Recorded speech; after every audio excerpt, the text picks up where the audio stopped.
വീട്ടിൽ നിന്നും ഉടനെ തന്നെ ഒഴിവാക്കേണ്ട വിഷമുള്ള 3 ഗൃഹോപകരണങ്ങൾ. 1.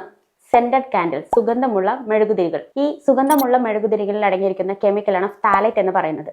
ഇത് ശ്വസിക്കുന്നതിലൂടെ നമ്മുടെ ശരീരത്തിന്റെ ഹോർമോണൽ ഇംബാലൻസ് വരികയും അതോടൊപ്പം ആസ്മ പോലുള്ള റെസ്പിറേറ്ററി രോഗങ്ങൾ വരുന്നതിനും കാരണമാകുന്നു. ഇതിന് പകരമായി നമുക്ക് ബീസ് വാക്സിന്റെ, അതായത് നമ്മുടെ തേനീച്ചയുടെ വാക്സിൽ നിന്നുണ്ടാക്കുന്ന മെഴുകുതിരികൾ ഉപയോഗിക്കാവുന്നതാണ്. 2. പ്ലാസ്റ്റിക് കട്ടിംഗ് ബോർഡ്സുകൾ. നമ്മൾ വെജിറ്റബിൾസ്, ഫ്രൂട്ട്സ് ഇതെല്ലാം അരിയാനായിട്ട് എടുക്കുന്ന പ്ലാസ്റ്റിക് കട്ടിംഗ് ബോർഡ്സുകൾ കാലങ്ങൾ കഴിയും തോറും അല്ലെങ്കിൽ ഉപയോഗം കൂടുന്തോറും ഇതിൽ നിന്നും മൈക്രോ പ്ലാസ്റ്റിക്സ് എന്ന് പറയുന്ന ഒരു കെമിക്കൽ ഉണ്ടാവുകയും അത് നമ്മുടെ ആഹാരത്തിൽ പറ്റിപ്പിടിക്കുകയും തുടർന്ന് നമ്മൾ ഭക്ഷണം കഴിക്കുമ്പോൾ നമ്മുടെ ശരീരത്തിലേക്ക് എത്തുകയും പല ആരോഗ്യ പ്രശ്നങ്ങളും ഇത് ഉണ്ടാക്കുന്നു. സോ പ്ലാസ്റ്റിക് കട്ടിംഗ് ബോർഡ്സുകൾ കംപ്ലീറ്റ് ആയിട്ട് ഒഴിവാക്കുക. പകരം മരത്തിന്റെ കട്ടിംഗ് ബോർഡുകൾ ഉപയോഗിക്കാനായിട്ട് ശ്രദ്ധിക്കുക. 3. പൊളിഞ്ഞു പോയതോ അല്ലെങ്കിൽ മോശം വന്നതോ ആയ നോൺ സ്റ്റിക് പാത്രങ്ങളിൽ ആഹാരം കുക്ക് ചെയ്യുന്നത്. ഇത്തരം പാത്രങ്ങളിൽ ഭക്ഷണം നമ്മൾ കുക്ക് ചെയ്യുമ്പോൾ PFAS, പോളിഫ്ലൂറോ ആൽക്കലൈൻ സബ്സ്റ്റൻസ് പൊളിഞ്ഞ പാത്രങ്ങളിൽ നിന്നും നമ്മുടെ ആഹാരത്തിലേക്ക് വരികയും അത് ക്യാൻസർ പോലുള്ള അസുഖങ്ങൾ വരുത്തുന്നതിന് കാരണമാവുകയും ചെയ്യുന്നു.